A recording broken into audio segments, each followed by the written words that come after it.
With the Klymit Roll Mat, we have completely redefined how you store and repackage your gear. Let me show you how the roll mat works.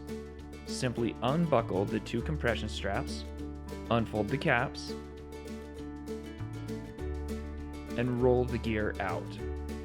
Putting away your gear is even easier than getting it out.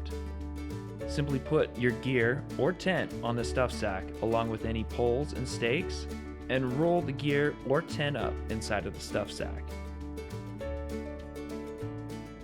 Compress the center buckle.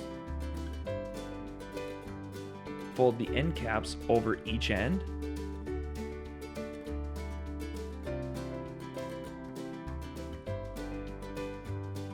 And compress the final buckle.